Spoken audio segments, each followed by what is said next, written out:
The air conditioner broke last week while I was out of town, and my wife had to call an emergency technician in the middle of the night. A company we'd used before without issues sent a guy over. He fixed the air conditioner with no problem, but once he'd left I woke up to a million missed texts and calls from my wife, who was hysterical.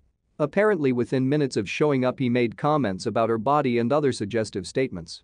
She made it clear she wasn't interested without being outright rude because she didn't want him to get mad and leave without fixing the air conditioner.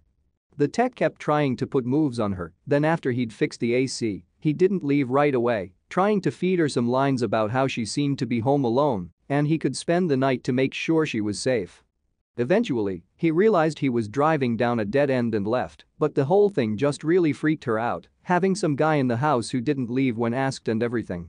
I was pissed to hear about all this, and she was shaken up by the incident, so we left a review on their Google and Yelp pages saying what had happened.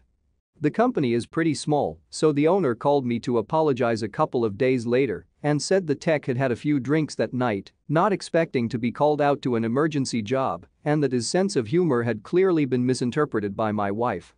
He asked me to take my review down because it called the tech out by first name, and apparently a review saying he was coming onto a female customer could cause some personal problems for the guy. The owner also reasoned that the business was an air conditioner repair business, not a bedside manner business, and that they did fix the air conditioner, so deserved a higher rating. I told them our review stands, and they basically said we were idiots for threatening the reputation of their business and the personal reputation of the tech over a single misunderstanding. On the one hand, they did fix the air conditioner, and that's what we called them to do. On the other hand, I feel like this is relevant information for people considering hiring them, even if it was a one-time thing. Am I the idiot? Not the idiot. Maybe update the review to add that they apparently drove drunk to your house? Not sure how that was supposed to exonerate anything. Not the idiot. They justified his behavior and then put the blame on your wife for misinterpreting his behavior. This is such a huge turn-off. The company showed you its views on how its employees are allowed to act. It's gross. Leave a bad review. In fact, think of it this way. By leaving the review, you are helping some other woman, maybe one who is less confident than your wife, not get into a similar situation. Not the idiot. That's not flirting, it's harassment and it sounds absolutely terrifying for your wife. Then the owner called you and was like, well, he was drunk at work, so no biggie, right? I, 37M, have been with my fiancé, 37F, for 2 years. We're getting married soon. I've only met her family a couple of times. My daughter Judy, 16F, never met them till very recently when they hosted dinner to celebrate the 4th of July, and that's when they met her for the first time. Judy has a visible burn scar on her forehead. It was due to an accident she was in when she was 9. She used to be incredibly insecure about it. To the point where I was forced to homeschool her and it was hard trying to deal with and navigate through this rough time. Now she's doing a lot better, though some comments can really cause her to become stressed out and anxious. My fiancé knows all that and respects it. Before we went to her parents' house I asked her to tell them about Judy and her struggle and get to try not to say anything negative about it or possibly mention it. She said she would guarantee no one will say anything. We got to the event and they talked to Judy and she slowly warmed up to them. Everything was going well till I was at dinner time. My FMIL looked at Judy while she was eating and pointed at her scar. Basically asking questions about it made Judy lose her appetite and start to get uncomfortable.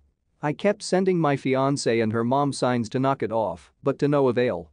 Finally, FMIL then brought up the wedding and asked my fiancé if it'd be possible to Photoshop the scar out of any wedding photos that will have Judy in them, just in case they distract viewers. I was dumbfounded. My fiancé said nothing and just stared casually while nodding. I looked at Judy and it was clear this got to her. I leaned closer and asked if she was feeling uncomfortable and that we could leave if the answer was yes. She took her time then nodded and said, "Yes, I'm feeling uncomfortable right now." I got up and told her to get ready cause we were leaving. My fiancé, her mom, and the family started insisting we finish dinner and stay, but I refused. I took Judy and got in the car and left before even talking to my fiancé. Obviously, she was pissed. She called and was angrily talking about how I disrespected her parents by taking Judy and leaving in the middle of dinner and not even saying goodbye. I told her that Judy was feeling uncomfortable with FMIL's comments and questions. She said Judy overreacted and is in needs to go back to therapy if a simple mention of her scar caused her to react that way. I got tired of arguing and asked her to give us some time, but she went on me and said that I have no respect for her and her family and that what I did was irrational, and now she won't speak to me till I clear things up with her family after ruining their celebratory dinner. Not the idiot. Oh, OP, your fiancé has shown her true colors. She doesn't in fact care about your daughter. If she did, she would have realized that your FMIL suggesting you Photoshop out the scar so it doesn't distract is hella insulting.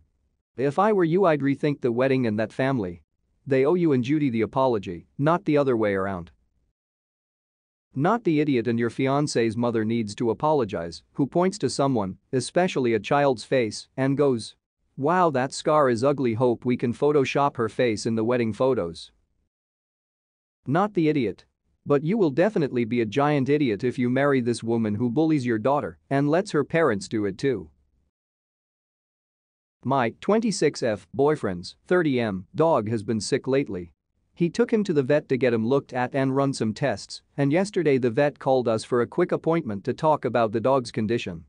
We were told that he had cancer, and my boyfriend didn't take it well. He did not even give the vet time to explain to us what was really going on, he just had a breakdown.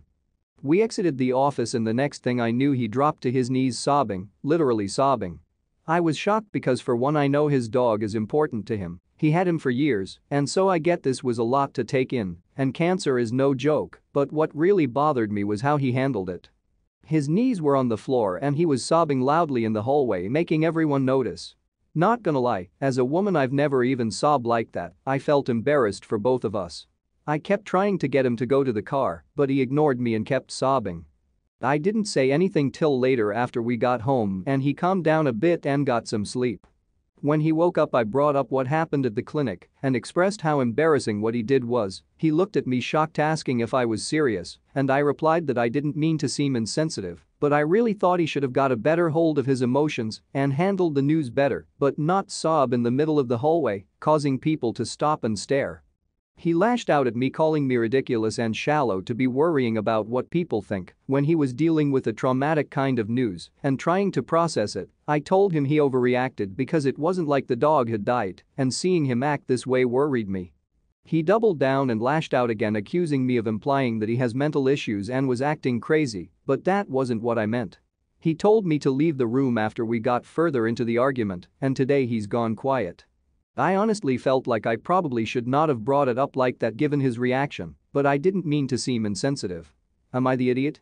P.S. I want to say that my issue was never about him reacting like that just because he's a man. No, this isn't about that, but it's about the way he reacted. I just did not think it was handled right, that's all. And also, I do show support, and the news was devastating to me too, since I helped take care of the dog, and that bond is there even though it's his dog. You're the idiot. I'm honestly baffled that you think you had the right to tell him how he should be dealing with a traumatic event. You don't have any right to tell someone how they should or should not feel. Get over yourself. I feel so bad for your boyfriend. Imagine finding out something you love getting an incurable disease and your boyfriend just says stop overreacting. At some point, you have to put yourself in their shoes. You're the idiot. He's had the dog a lot longer than he's had you, I would guess. Emotions are a thing people have, and it's not abnormal to be upset at the upcoming loss of a pet. This is stage 1 in his mourning. Other stages will include getting rid of things that complicate or renew his grief. You may have already become one of those things. You're the idiot. Big time. Finding out your dog has cancer is emotional, and people are allowed to react in whatever way they feel.